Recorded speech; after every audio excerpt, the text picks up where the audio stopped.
No episódio passado vimos que o período Neolítico é uma fase da pré-história conhecida também como período da Pedra Polida, que tem início aproximadamente há 10.000 anos antes de Cristo, quando começamos a perceber a intensificação do processo de sedentarização e o surgimento da agricultura na humanidade. Seu fim se dá por volta de 3.000 anos antes de Cristo, onde tem como sua última fase a Idade dos Metais. A Idade dos Metais, como o próprio nome diz, é marcado pela dominação dos metais por parte das primeiras sociedades da pré-história, sendo este fato de fundamental importância para o cultivo agrícola e também para a prática de caças. A Idade dos Metais foi um período muito importante, pois o homem fez avanços nas técnicas de produção de artefatos que lhe permitiram melhores condições de vida. Foi também nesse período que o crescimento da população se acentuou em algumas regiões do planeta. Cada pequena comunidade foi se desenvolvendo, algumas até passaram a dominar outros grupos e grandes extensões de terra. Com o desenvolvimento das comunidades surgiram as primeiras cidades, ressaltando que algumas delas iriam dar origens às mais significativas civilizações da história. Através do domínio das técnicas de fundição, o homem pré-histórico começou a ter condições de criar instrumentos mais eficazes para o cultivo agrícola, a prática de caça e até mesmo a derrubada de florestas. Outro ponto importante nesse período foi que o domínio sobre os metais influenciou nas disputas entre as comunidades que competiam pelas melhores pastagens e áreas férteis. Essas disputas geraram as primeiras guerras e o processo de dominação de uma comunidade sobre outra. A Idade dos Metais subdivide-se tradicionalmente em Idade do Cobre, Idade do Bronze e Idade do Ferro.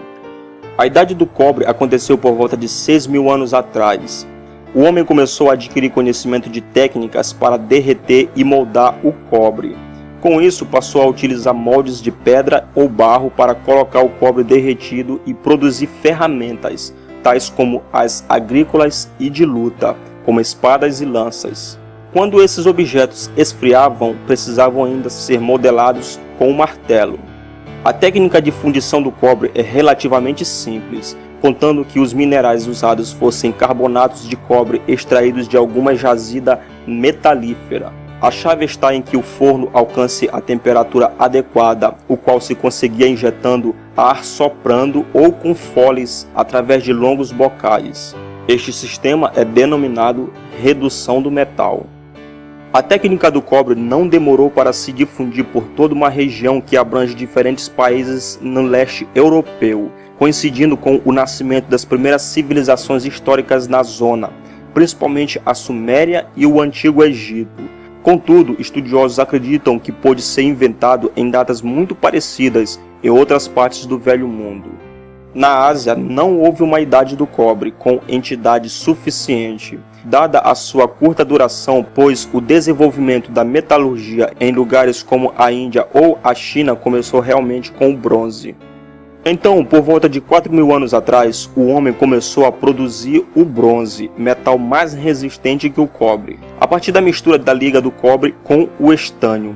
Espadas, capacetes, martelos, lanças, facas, machados e outros objetos de bronze começaram a ser fabricados neste período. Esta época de grande avanço tecnológico passou a ser chamada de Idade do Bronze. Acredita-se que o período teve início no Oriente Médio em torno de 3.300 anos antes de Cristo. Essa idade foi um período de uso intenso de metais e de redes de desenvolvimento do comércio. É importante salientar que alguns dos artefatos fabricados originalmente em pedra, como machado, lâminas ou furadores, passam agora também a ser produzidos neste metal, implicando uma maior qualidade, durabilidade e rentabilidade, funcionando mesmo como símbolos de prestígio e poder. Por isso mesmo, esta época é considerada de significante avanço tecnológico. O bronze é o resultado da liga de cobre e de estânio numa proporção variável. A quantidade de estânio podia variar de cerca de 3% a cerca de 25%. Na pré-história, a quantidade média costumava rondar 10% de estânio. Supõe-se que foram os egípcios os primeiros a acrescentar estânio ao cobre, ao observar que este lhe dava melhores qualidades, como a dureza, um ponto mais baixo de fusão e a perdurabilidade. Ademais, o bronze é reciclável, podendo ser fundido várias vezes. A técnica de trabalho do bronze é virtualmente idêntica à do cobre. A idade do bronze destaca-se ainda do ponto de vista econômico pela criação de modelos comerciais que abrangem áreas geográficas maiores, tendo o estânio como principal matéria-prima e de extrema importância para o fabrico de objetos metálicos. Esta circunstância, para além de levar à abertura de novas rotas comerciais, obriga ao aperfeiçoamento dos meios de transporte. Por outro lado, com a maior disponibilidade de armas, ocorre uma hierarquização profunda da sociedade, na qual irá se destacar a figura do guerreiro, que terá sua importância aumentada principalmente em locais de exploração de minérios.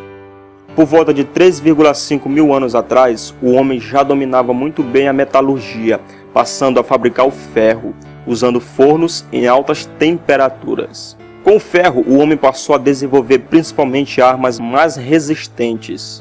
O ferro é o quarto elemento mais abundante na crosta terrestre, porém o seu uso prático começou 7.000 anos mais tarde que o do cobre e 2.500 anos depois do bronze.